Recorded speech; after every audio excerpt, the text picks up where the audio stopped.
Olá pessoal, estamos de volta. Vamos lá a nossa perguntinha, né? Vou voltar aqui rapidinho. O entregador de jornais que para o exercício da função utiliza a motocicleta de sua propriedade, arcando com as despesas de manutenção do veículo e das perdas e extravios exemplares, sem ingerência ou fiscalização da empresa, podendo até mesmo fazer-se substituir por outra pessoa. É considerado o quê? Acertou que respondeu a letra B, trabalhador autônomo, pois estão ausentes a subordinação e a pessoalidade. Vejam, gente, que ele trabalha material da sua propriedade, arca com as despesas da manutenção do veículo, extravios exemplares, sem ingerência ou fiscalização de ninguém, não há subordinação, né? Então é o trabalho autônomo, né? Parabéns ao pessoal que acertou, os alunos de Arapiraca, Araçatuba, Londrina, Pouso Alegre, Sorocaba, Passos, Andradina e Ervália, né? Parabéns e obrigado pela participação. Vamos lá, pessoal. Agora vamos falar sobre as relações de emprego, né? É o foco principal aqui do nosso curso, né? Quais são os 4 requisitos que caracterizam o emprego mesmo? Salário, subordinação, continuidade, prestação pessoal de serviço. E por ser empregado, na verdade, temos algumas espécies de empregado. Quais são? Primeiro deles, empregado em domicílio. O empregado em domicílio é aquele que possui um vínculo empregatício com a empresa, é registrado pela empresa, mas presta serviços em casa, né? A principal característica do empregado em domicílio é a subordinação. Ele trabalha em casa, mas ele é subordinado ao empregador, né? Antigamente nós tínhamos isso muito com costureiras. A costureira trabalhava em casa fazendo a costura e mandava o produto final para a empresa. Hoje é muito comum também os chamados teletrabalhos. Você trabalhar pela internet, né? Às vezes em casa você está trabalhando, está lá mandando material via e-mail, né? E outros meios da internet. Então é possível também. Em regra, o empregado doméstico não está sujeito a controle de horário.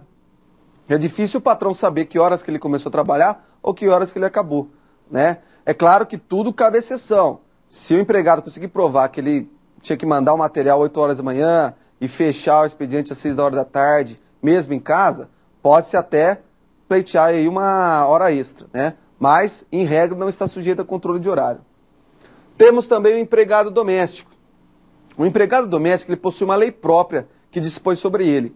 A lei número 5.859 de 1972. Então, o empregado doméstico possui aí uma legislação própria que dispõe sobre o trabalho dele, tá? Qual é o conceito de empregado doméstico? Empregado doméstico é aquela pessoa que trabalha o serviço não eventual no âmbito de uma residência sem finalidade lucrativa. Então é aquela pessoa que trabalha no âmbito de uma residência continuamente e essa residência não possui fins lucrativos. Equipara a seu empregado doméstico quem? Caseiro, de sítio de lazer, babá, mordomo, governanta, jardineiro, motorista particular. Então, pessoas que trabalham no âmbito de uma residência. Lembrando que, sem finalidade lucrativa, o trabalho dele.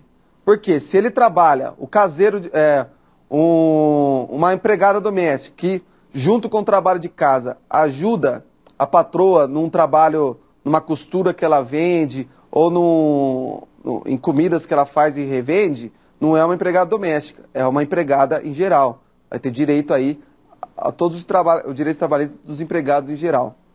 Bem, mas quais são os direitos do empregado doméstico? Na verdade, o empregado doméstico possui praticamente os mesmos direitos trabalhistas dos empregados em geral. Então ele tem direito a registro em carteira, férias, 13º, previdência, enfim, com 2 exceções. É facultativo, é opcional ao empregador depositar o fundo de garantia do empregado doméstico, e se não depositar, se numa eventual dispensa, ele não terá direito ao seguro-desemprego, e também o empregado doméstico não tem a sua jornada de trabalho controlada. Assim, ele não faz jus, não tem direito ao pagamento de horas extras. Então são as 2 exceções. O empregado doméstico, em regra, o empregador não paga o fundo de garantia, e não é obrigado, e não tem direito a horas extras, né? Se trabalhar o dia inteiro, independente disso, não vai ter direito aí a horas extras. São as 2 exceções. Empregado ocupante de cargo de confiança. né? Quem é o empregado que possui um cargo de confiança? É aquele que possui uma posição hierárquica elevada na empresa, né? Então ele tem uma posição acima dos outros funcionários, né? Que a gente entende por gerente, mas não é qualquer gerente, né, gente? Vou explicar já para vocês. Primeiro, empregado ocupante de cargo de confiança, ele não está sujeito a controle de horário. É uma previsão do artigo 62, inciso 2 da CLT. Então, o empregado, ele não possui a sua jornada controlada, não faz jus, não tem direito ao pagamento de horas extras. Esse empregado, o gerente propriamente dito, é aquele que possui, que não tem hora para entrar, não tem hora para sair da empresa, tem o poder de comando da empresa, pode mandar embora uma pessoa, pode contratar outra, sem intervenção de qualquer outra, não recebe ordens de ninguém. Esse é o verdadeiro gerente que possui cargo de confiança. Digo isso, gente, porque eu já vi muito, isso acontece, porque quando os empresários descobriram esse artigo e viram que gerente não precisa pagar hora extra, começou a transformar muita gente em gerente.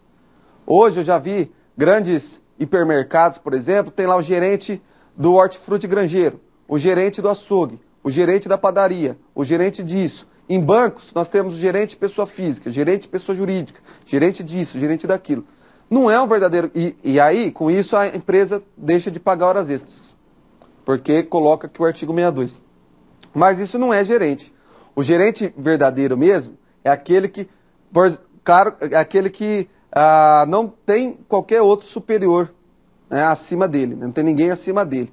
Esses gerentes, muitas vezes, não têm o poder de comando. Apesar de ser gerente, a pessoa física do banco, ele tem que entrar às 8, sair às 6, recebe ordens, então não é gerente, né?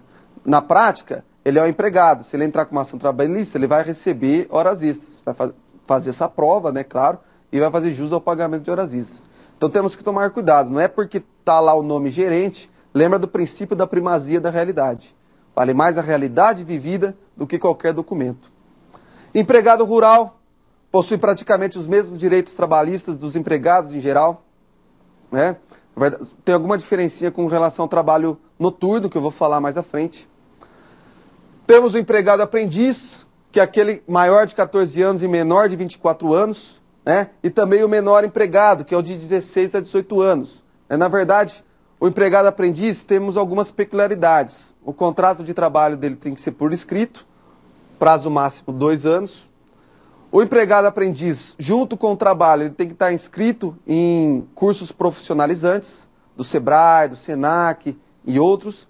A jornada de trabalho dele é de no máximo 6 horas, né? As férias tem que ser junto com as férias escolares e é proibido ao menor empregado, assim como ao empregado aprendiz, assim como ao menor empregado, trabalho em locais insalubres, perigosos, trabalhar durante a noite, realizar horas extras. Então são algumas peculiaridades. De resto, tem os mesmos direitos trabalhistas dos empregados em geral.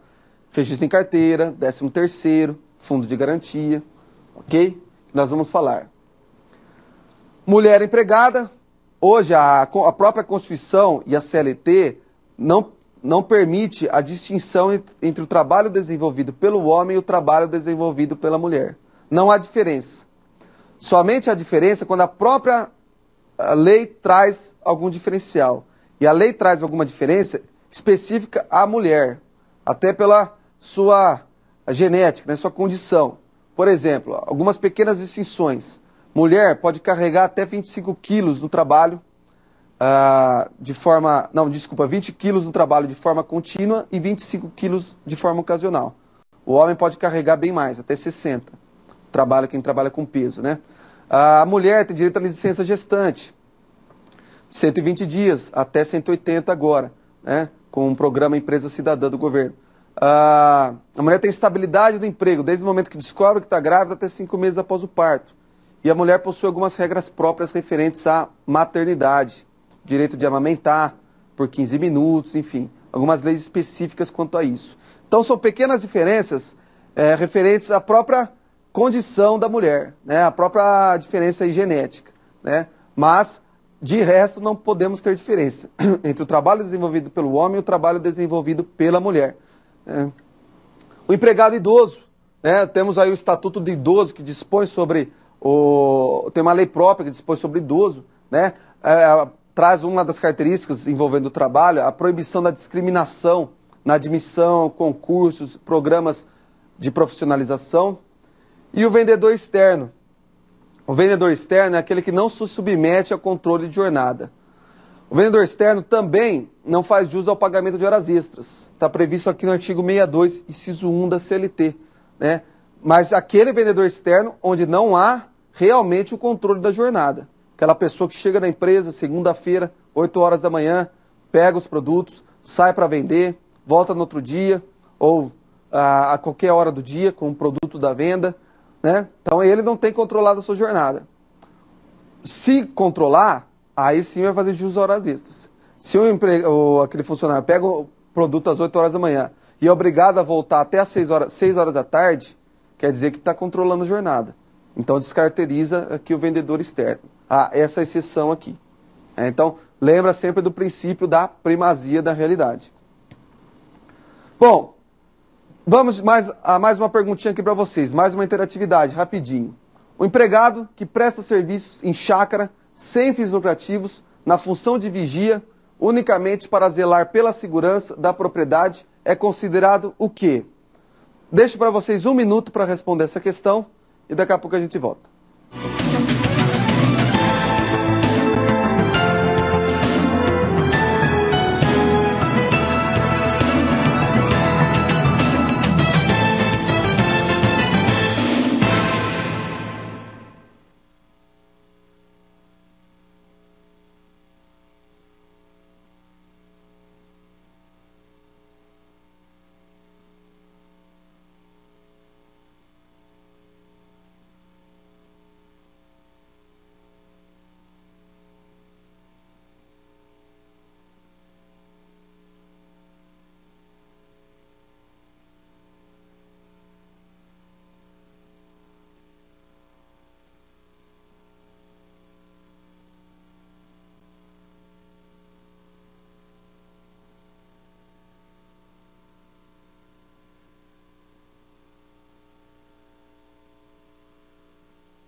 Ok, pessoal, estamos de volta. Vamos lá à nossa perguntinha, né? O empregado que presta serviços em chácara, sem fins lucrativos, na função de vigia, unicamente para zelar pela segurança da propriedade, é considerado o quê?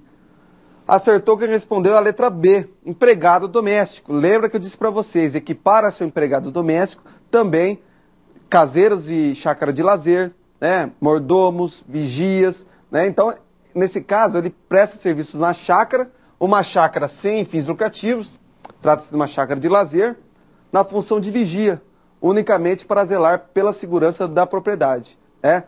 Não poderia ser empregado em domicílio, gente, alguns que responderam, porque o empregado em domicílio, ele presta serviços no seu domicílio para uma empresa. Então ele fica em casa prestando serviço para a empresa. Nesse caso, é um empregado doméstico, ele fica lá dentro da chácara de lazer do patrão, né, cuidando ali. Parabéns ao pessoal de Araraquara, Jundiaí, Juiz de Fora, Conceição do Jacuípe, Santa Rosa do Viterbo, São Paulo e Passos, né? Obrigado pela participação, ok? Vamos lá então.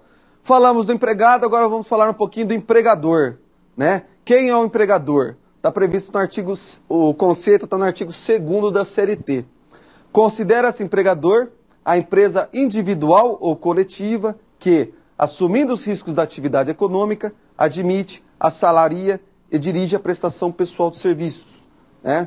Equipara-se também ao empregador os profissionais liberais, advogado, dentista, que tem lá a sua secretária, por exemplo, instituições, pessoas físicas ou jurídicas que exploram a atividade agrícola, né? O fazendeiro que possui seus funcionários, e o empregador doméstico, né? A pessoa que possui ali um empregado doméstico. As duas principais características do empregador que nós temos, uma delas é que ele assume os riscos da atividade econômica. Isso nós chamamos também de alteridade, né? O empregador, ele assume os riscos da atividade econômica. O empregado, independente do lucro ou da perda da empresa, o salário dele tem que ser garantido. Não é ele que assume os riscos, é o empregador. Ele recebe o salário, o empregador assume os riscos. E a desconsideração da personalidade jurídica. Uma empresa, uma ação trabalhista, por exemplo, o empregado entra com uma ação contra a empresa. A empresa fechou e não pagou os direitos dele. Ele entrou com uma ação, ele ganhou. Ele foi cobrar a empresa faliu, não tem como pagar. Ele pode o quê? Desconsiderar a empresa e buscar o patrimônio pessoal do empresário. Então é uma característica que nós temos só na área trabalhista. Uma empresa fechou, não tem dinheiro para pagar ninguém, pode-se avançar da empresa e buscar o patrimônio pessoal do empresário. Se ele tiver bens pessoais, vão ser penhorados e vai pagar as dívidas trabalhistas. Então é uma grande característica também. Vamos falar um pouquinho do poder disciplinar do empregador, né? Lembra que eu disse que uma das características do emprego é o quê? A subordinação. O empregado recebe ordens do empregador. Então o empregador tem o poder disciplinar sobre o empregado. E quais são as formas que nós temos? Vamos falar um pouquinho da advertência, suspensão, multa, revista pessoal e internet, né? A advertência, ela geralmente ocorre quando o empregado comete uma falta leve. Cometeu algum deslize na empresa, teve alguma conduta que foi contrária ao que traz a empresa, ao que condiz a empresa, faltou injustificadamente, por exemplo, faltou um dia, né? Ele pode tomar uma advertência. Essa advertência ela pode ser de forma verbal ou escrita. O melhor é que seja escrita. Sempre é importante documentar as coisas, mas pode ser verbal também. Então a advertência é sempre uma punição leve. A suspensão já é para uma punição um pouco maior, né? Ou uma repetição da falta anterior, né? Na verdade, a legislação, a CLT não traz assim uma regra. Você tem que advertir primeiro, depois de 3 advertências, suspensão, depois da suspensão, justa causa. Justa causa nós vamos estudar mais ainda hoje, mais à frente, tá? Mas não traz essa regra. Mas geralmente a suspensão ocorre quando ele reiteradas advertências. Advertiu uma vez, ele repetiu o erro, advertiu de novo, repetiu o erro, aí suspende. Na suspensão, o empregado deixa de trabalhar, a suspensão pode ser até 30 dias, não pode ser mais que isso, mas geralmente são ali 3 dias, 4 dias, ele deixa de trabalhar e deixa de receber o salário também, porque é uma punição, né? E temos também a multa. A multa só é possível para os atletas profissionais, né? Não pode ser para os demais empregados em geral. A gente vê corriqueiramente jogador de futebol que é multado, né? Somente atleta profissional pode ser multado. Temos a perguntinha lá do pessoal de Divinópolis, a aluna Romilda. Há um limite no número de advertências? Olha, Romilda, como eu disse, a advertência, aliás, ela nem está prevista na CLT, especificamente. Ela surgiu, né, da prática comercial e está nos livros, né, mas a própria lei não dispõe sobre advertência. Então, não existe, na verdade, um limite específico de advertência, né? Existe, assim, uma tendência a no máximo 3 advertências e depois a suspensão. É uma tendência, mas não existe um limite legal. Tem muita gente que pode tomar uma advertência hoje, daqui um mês outra, daqui outro mês outra, mais um mês outra, assim, em tempos diferentes, né? Então, não existe, não posso aqui trazer para vocês um limite certo, porque a lei não é específica quanto a isso, ok? Obrigado pela participação. Bom, a multa, então, ela não é somente para os atletas profissionais, que é possível. O empregado não pode ser multado. Duas questões muito discutíveis é com relação à revista pessoal e internet. É possível a revista pessoal no trabalho? É possível o empregador fazer revista pessoal no empregado? Bom, no primeiro momento, temos que dizer assim, até é possível, né? Então, ela é possível, mas, porém, deve ser de forma razoável e em caráter geral e impessoal, tá?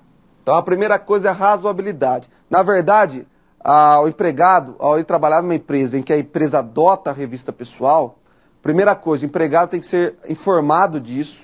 Então, no contrato de trabalho dele, tem que vir específico que a possibilidade de revista pessoal. Algumas profissões, algumas categorias profissionais, vem previsto na convenção coletiva de trabalho do empregado a possibilidade da revista pessoal. É importante também que o sindicato saiba, então aviso prévio aqui com o sindicato ou o próprio empregado, né? E sempre em caráter geral, impessoal e respeitando o empregado. Digo isso porque revista pessoal específica, né, a um determinado funcionário, isso se mostra um abuso, se mostra a revista abusiva e ilegal. Eu já vi casos de um funcionário no setor, na frente de outras pessoas, o empregador chegar para ele e falar, deixa eu ver sua bolsa, esvazia os bolsos, quero ver o que você tem aí. E isso é uma revista abusiva, né? Já está humilhando o funcionário na frente de outras pessoas. Às vezes mandando se despir, né, perante outras pessoas, enfim, são questões muito abusivas, né? Tá? Então isso sim é considerado, que nós vamos ver ainda hoje, o assédio moral, né? Então, mas a princípio, em alguns casos, ela é possível. Trouxe aqui uma jurisprudência que mostra essa questão. Atende ao bom senso. Aqui foi uma ação em que foi pedido dano moral. Revista íntima na saída do serviço, né?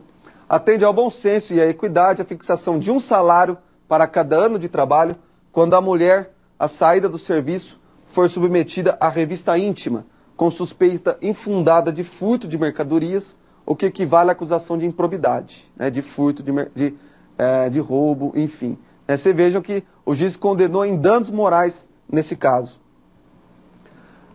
Esse é outro caso aqui para vocês.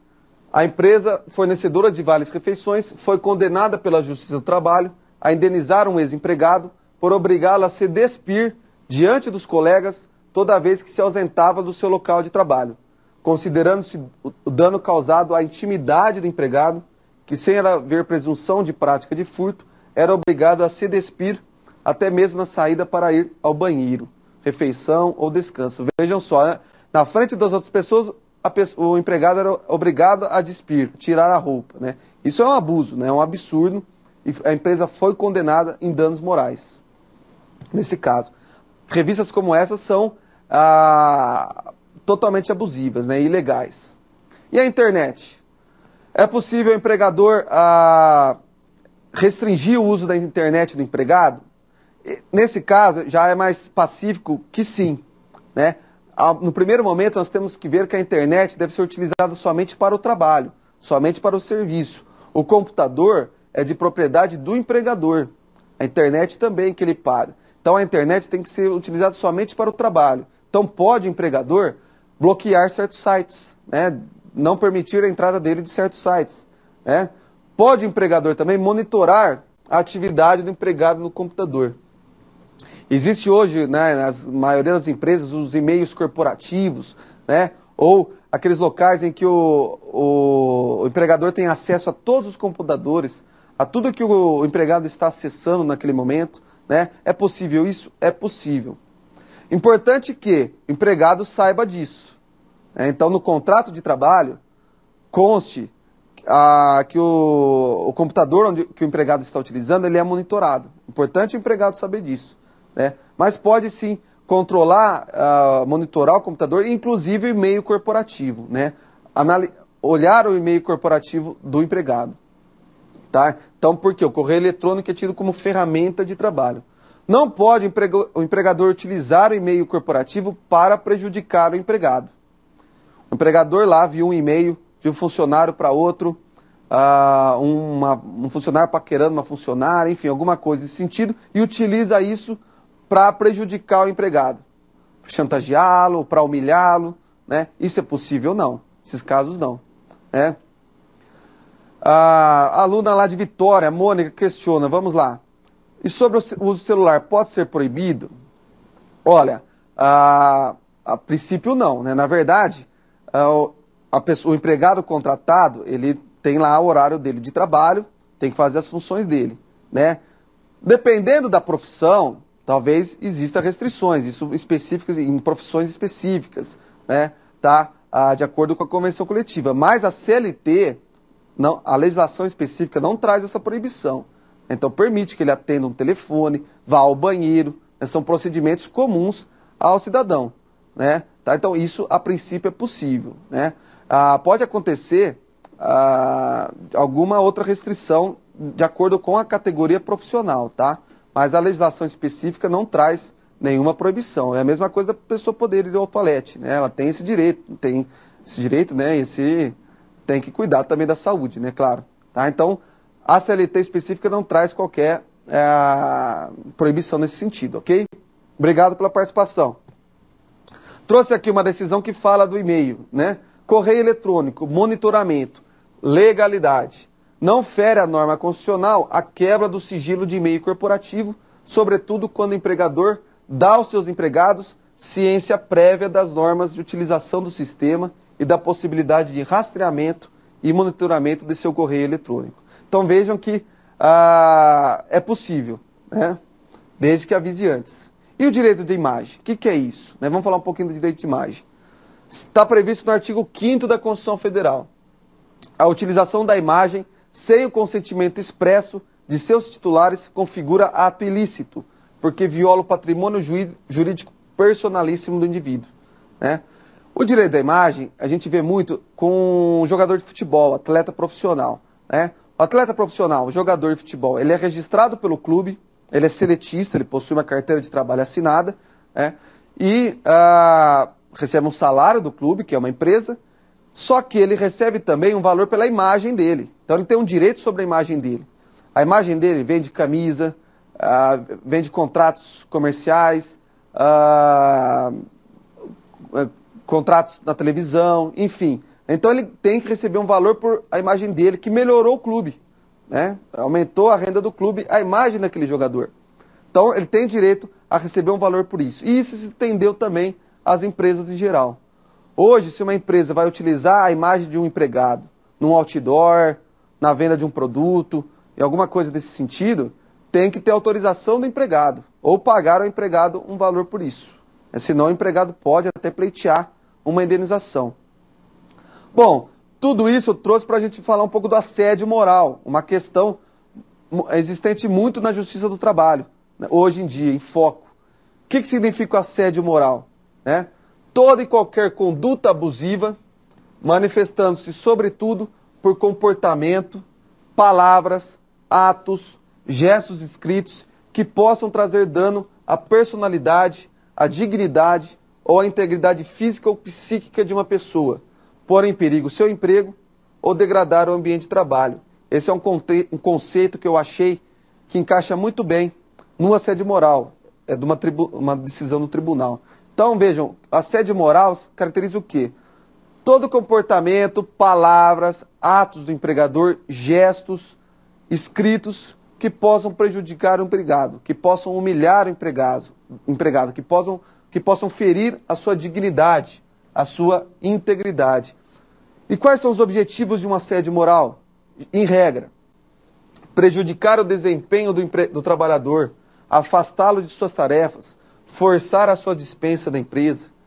Nós vamos estudar hoje ainda a chamada dispensa indireta, que é quando o empregador dá motivo para o empregado deixar o emprego. O empregador comete uma falta grave contra o empregado. O empregado deixa o emprego e pleiteia na justiça uma indenização por isso e todas as verbas trabalhistas a que tem direito, que nós vamos ver.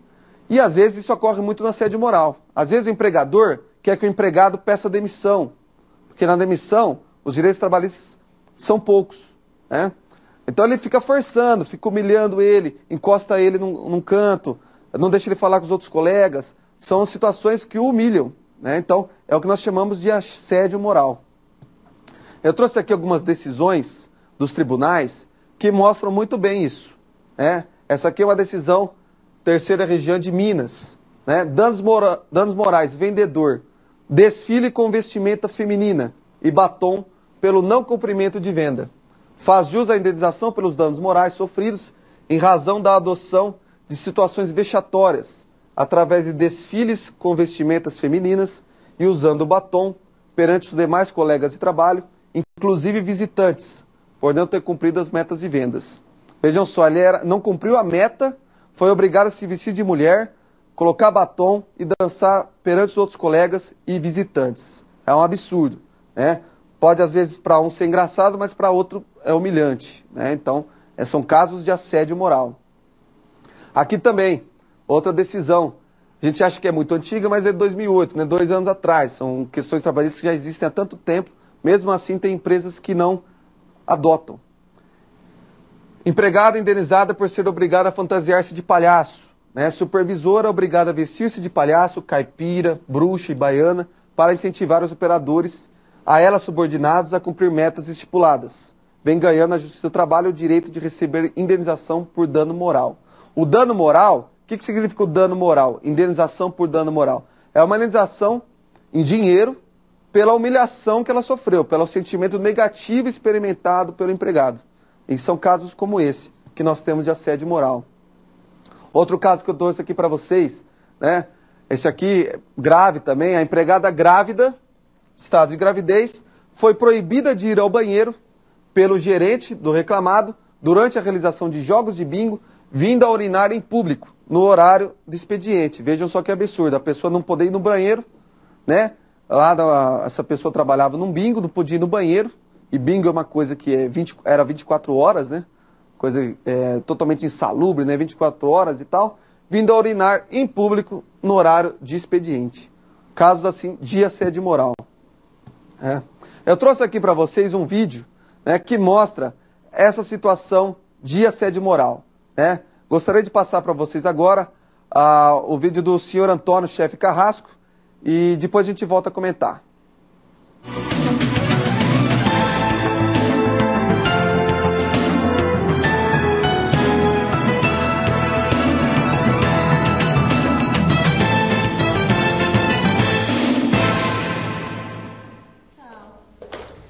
Eu não pedi isso aqui pra hoje, menina? Sim, senhor, eu ia lá... Não é eu já ia, minha filha. Eu pedi isso aqui pra hoje, eu quero isso aqui pra hoje, ouviu? Não, mas eu Ou já... é burra? Eu já ia lá providenciar... Não é já ia. Eu quero isso aqui na minha mesa daqui a 10 minutos, viu, seu incompetente? Sim, senhor.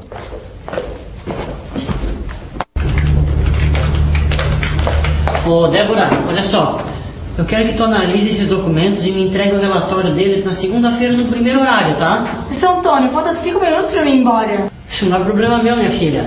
Eu também tenho meus compromissos, ok? Segunda-feira no primeiro Seu horário. Antônio, hoje é sexta-feira, eu tô indo embora. Segunda-feira no primeiro horário. Bom final de semana pra você.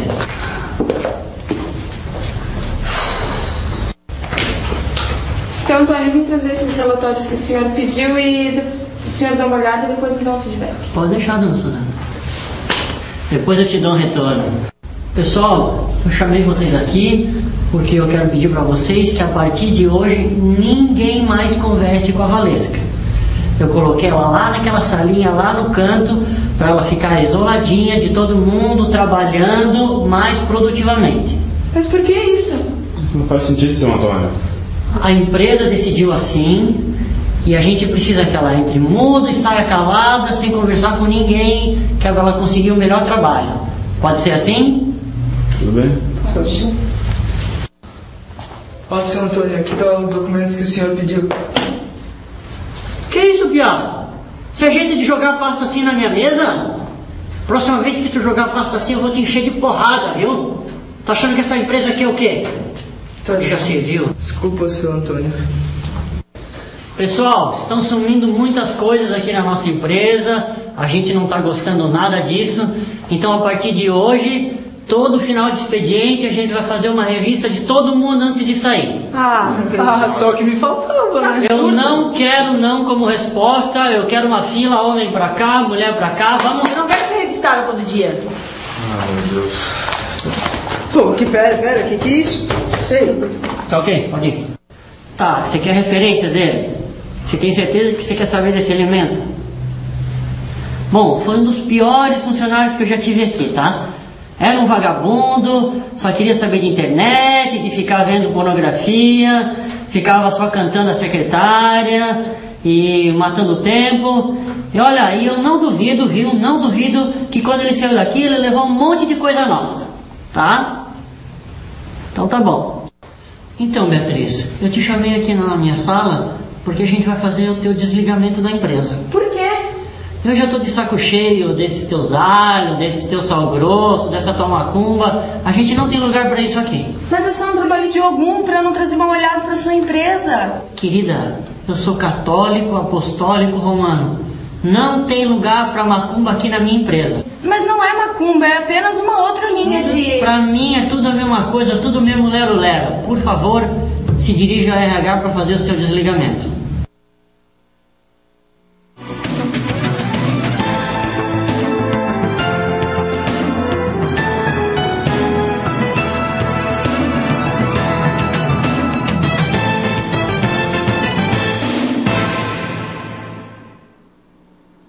Olá, gente, estamos de volta. Viram o vídeo? Vejam que esse é o senhor Antônio, né, um chefe carrasco, né? Situações como essa são inadmissíveis, né? Caracterizam o chamado assédio moral, né? Não é possível, hoje em dia nós temos patrões, chefes como esse, né? Então isso mostra bem o que é errado, né? O que não pode ser uma relação aí entre empregado e empregador, né? Voltar um pouquinho, gente. Primeiro eu gostaria de agradecer, né? Muitas perguntas que nós estamos tendo. Peço desculpas, não consigo responder todas, né? Depois vou postar a resposta de todos para vocês, tá? Mas em virtude do tempo, a gente tem muita coisa para ver. Aqui, ao vivo, tento responder algumas, mas as outras eu vou postar. Mas é importante ressaltar, algumas pessoas me perguntaram da advertência, né? Voltando na advertência. A advertência, ela não possui uma lei específica que dispõe sobre a advertência. A CLT não fala nada sobre a advertência.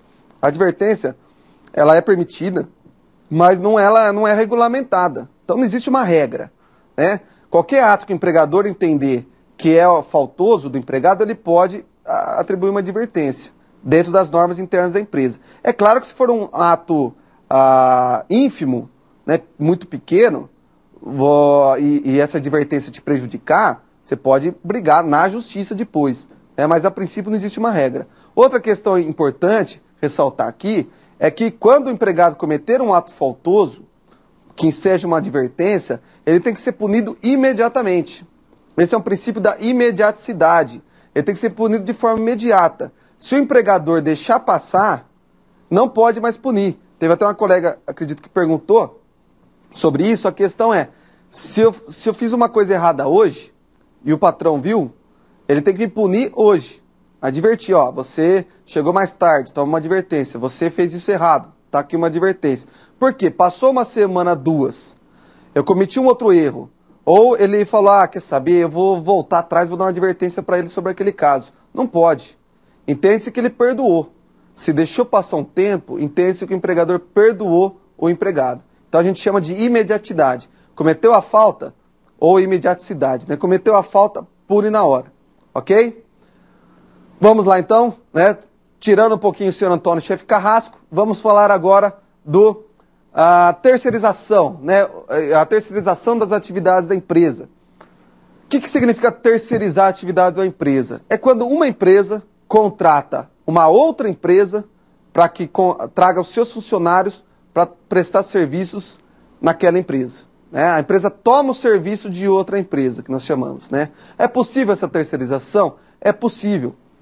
Trata-se do enunciado 331 do TST, o entendimento 331 do Tribunal Superior do Trabalho. Não é uma lei, é um entendimento do Tribunal Superior do Trabalho.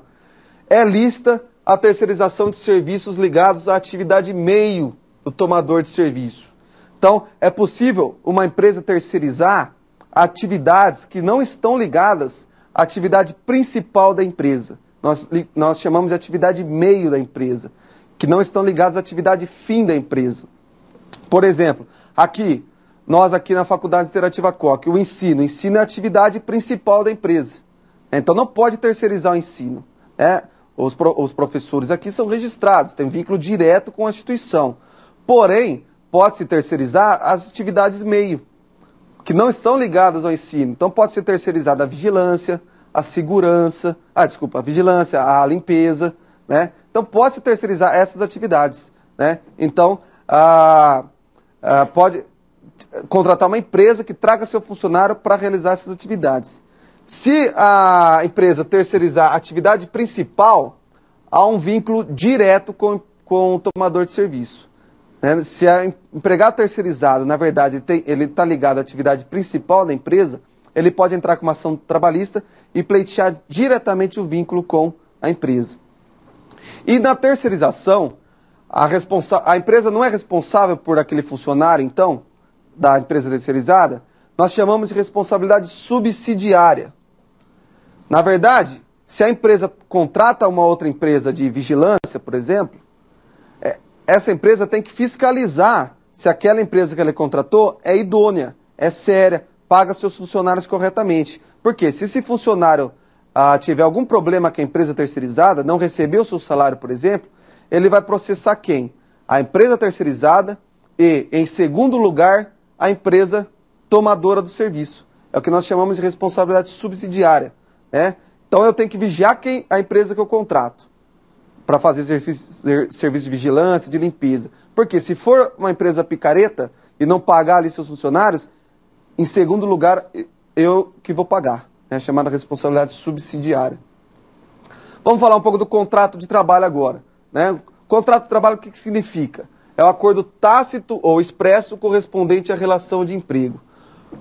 Contrato de trabalho é aquele documento onde vem estipulado as normas, as regras referentes à empresa e o empregado. Né? Qual vai ser a forma de trabalho do empregado, a jornada de trabalho, possibilidade de banco de horas, enfim, tudo isso vem no contrato de trabalho. Não se mistura com a CTPS, Carteira de Trabalho e Previdência Social. CTPS é a carteira que tem que ser ali carimbada, anotado o registro do empregado. Todo empregado tem que ser registrado. Não existe o empregado trabalhar sem registro. Antigamente a gente falava, ouvia-se, né? É experiência, não registra. Daqui 3 meses ele pode ser registrado. Isso nunca existiu, na verdade. Num prazo de 48 horas, o empregado tem que ser registrado. Tem que ter a sua carteira de trabalho registrada, mesmo que for por experiência. Já o contrato de trabalho, que é o documento que vem junto, pode ser junto com a carteira de trabalho, esse pode ser de forma verbal, ou escrito, ou ainda tácito. Verbal, o empregador fala para o empregado, você vai vir aqui tal hora e sair tal hora, sua função vai ser essa.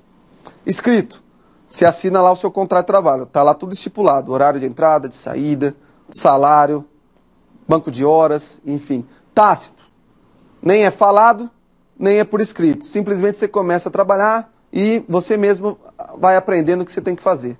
Né? O horário de entrada, o horário de saída, é o que a gente chama de tácito. O ideal é que seja por escrito hoje. A maioria das empresas, é importante fazer um contrato de trabalho por escrito, trazer ali todas as normas internas da empresa e as regras de trabalho. Quanto à duração, nós temos contrato por prazo determinado e contrato por prazo indeterminado. O contrato por prazo determinado, temos 3 hipóteses principais. É aquele serviço cuja natureza ou transitoriedade justifique a predeterminação do prazo, atividades empresariais de caráter transitório e o contrato de experiência. Esses são os 3 casos principais em que podemos ter um contrato por prazo determinado. É aquele tipo de contrato em que o indivíduo sabe a data em que vai acabar, em que vai finalizar. Ele sabe que daqui tantos meses vai acabar o contrato dele. Indeterminado, prolonga no tempo, é contínuo.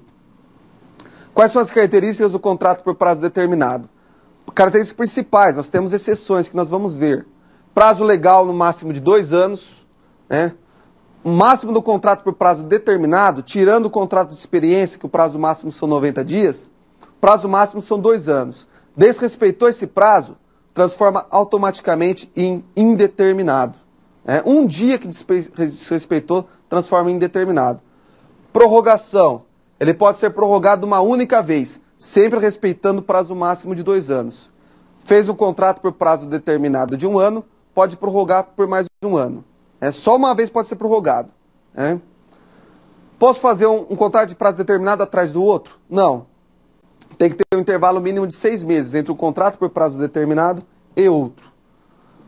Alguns casos específicos de contrato por prazo determinado. Contrato de experiência. Prazo máximo, gente, 90 dias. Então, contrato de experiência, diferente da regra geral de 2 anos, o prazo máximo são 90 dias. Passou um dia, já transformou em indeterminado. Então, geralmente, o indivíduo vai começar a trabalhar na empresa, faz um contrato de experiência, para ver se adapta à empresa, se o empregador gosta do empregado, se o empregado gosta da empresa também. Então, a gente faz esse contrato de experiência. Prazo máximo 90 dias. Pode ser prorrogado? Pode. Uma única vez, respeitando sempre o prazo máximo de 90 dias. Então, eu posso fazer um contrato de 45 dias, prorrogável por mais 40. Se eu fizer de 30 dias, eu posso prorrogar mais uma vez por 30. Aos 60 dias, eu já transformo em indeterminado, porque não posso ser prorrogado. Tem que ser registrado, como eu disse para vocês, tem todos os direitos trabalhistas em geral, fundo de garantia, tem que ser o depósito, INSS. Então, o contrato de experiência tem que ser registrado.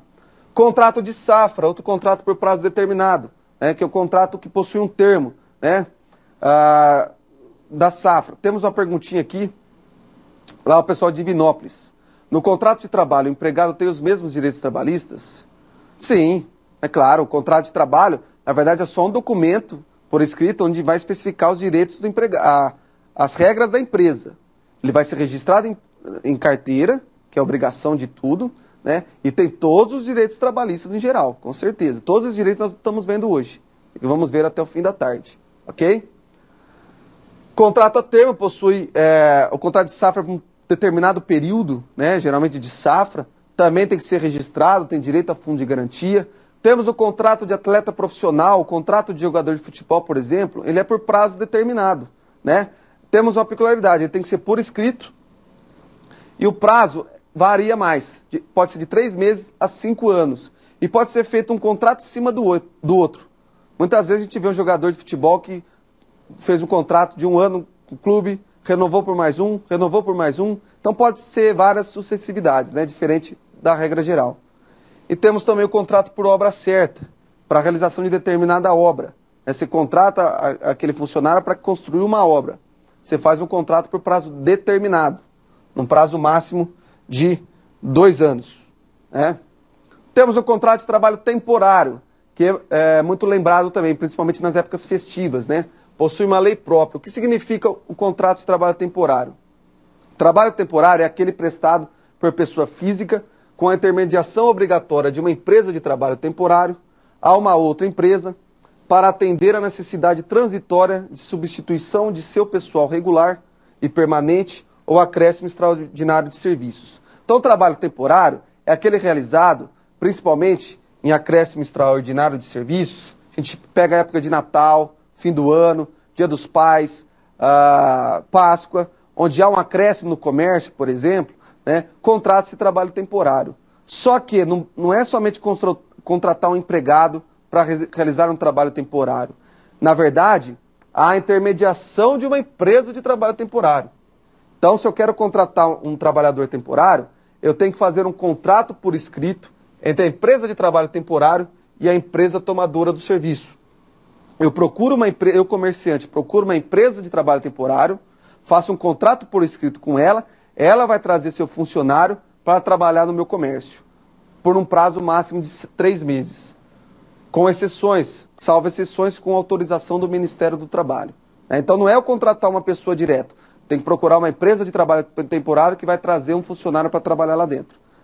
Esse funcionário tem todos os direitos trabalhistas preservados, E em caso de falência da empresa de trabalho temporário, a empresa tomadora do serviço também é responsável pelo pagamento das verbas. Nós chamamos de responsabilidade solidária, ok?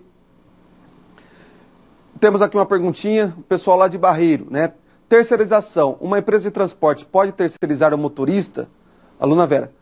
Ok, Vera, obrigado pela pergunta. Não, exatamente, terceirização, motorista, uma empresa de transporte, o motorista está ligado à atividade principal da empresa.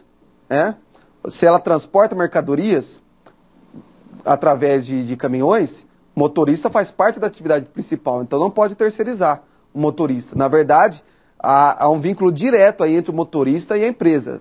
É uma terceirização ilegal esse tipo de terceirização. Ok? Obrigado pela participação. Temos também o contrato de trabalho por prazo indeterminado, que é a regra geral. É aquele cuja duração não tenha prefixado um prazo, né? Mantém-se por um longo período.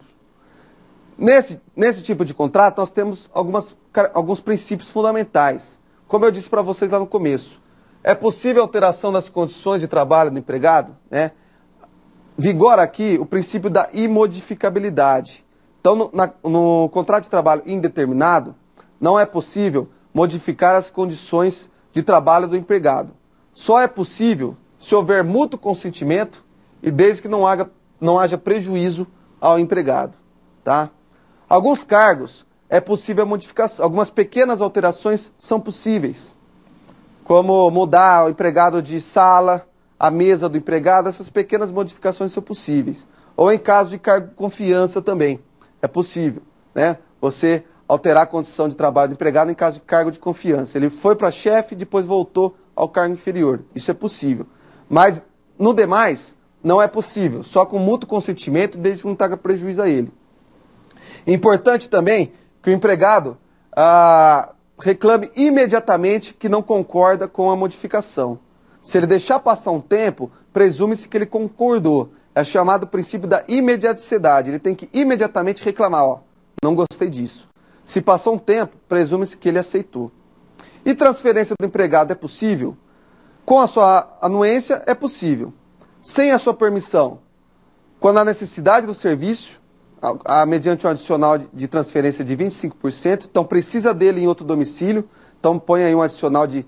Ele vai lá realizar o trabalho, recebe um adicional de 25% no salário, ou em caso de extinção da empresa, fechou a filial, ele tem que ir para a matriz, senão ele perde, ele não tem para onde ir.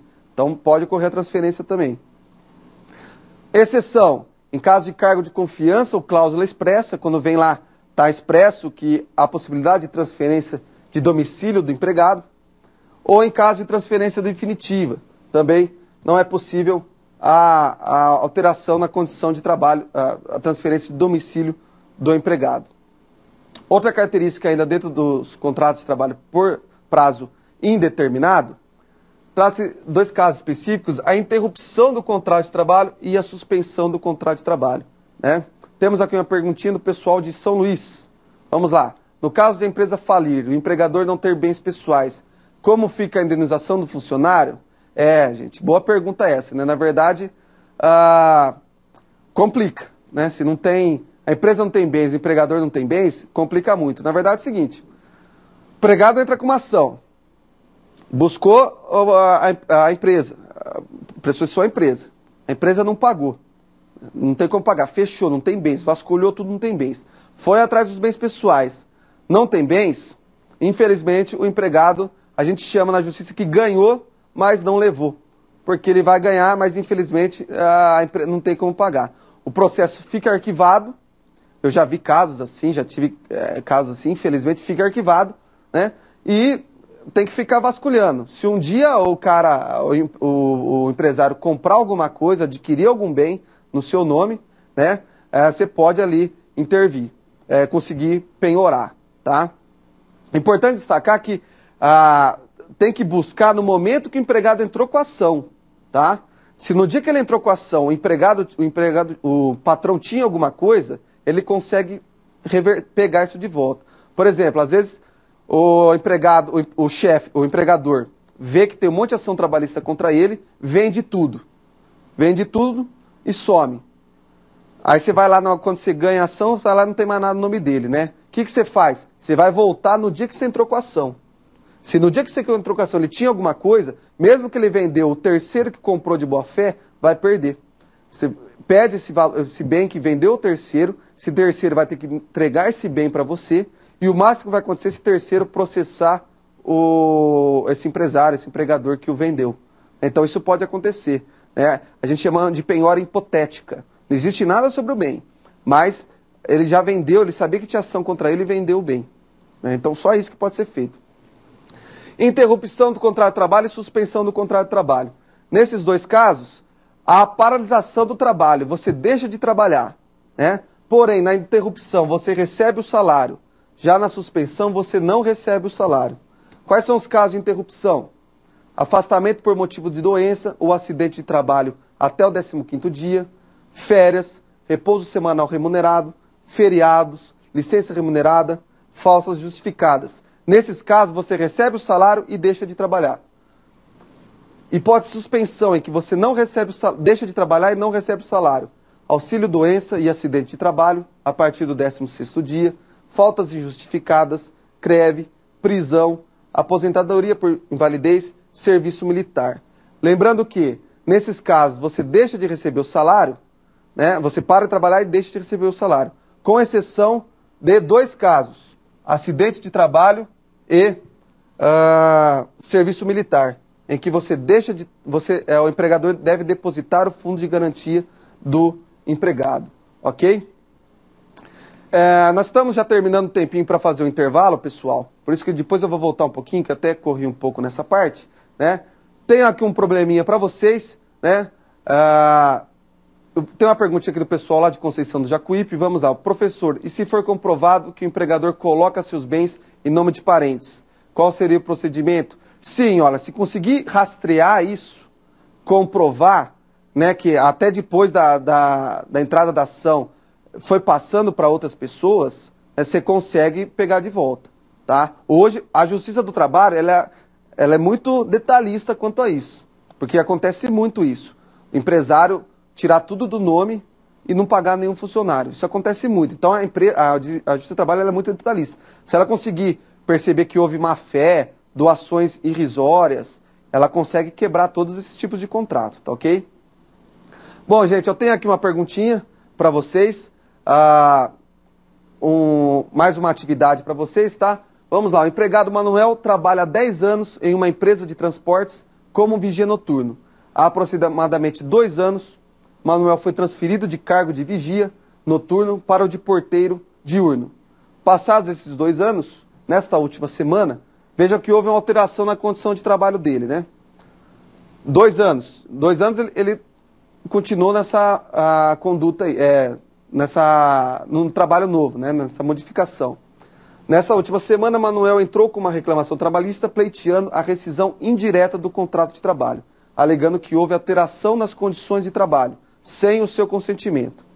Então eu deixo aqui uma pergunta para vocês, para a gente pensar no intervalo. O empregado Manuel tem direito à rescisão indireta do contrato de trabalho, sob o fundamento de que houve alteração de suas condições de trabalho, sem o seu consentimento, né? Então, deixo aqui essa perguntinha para vocês, vamos aí ao intervalo e depois a gente volta, continuando com a matéria.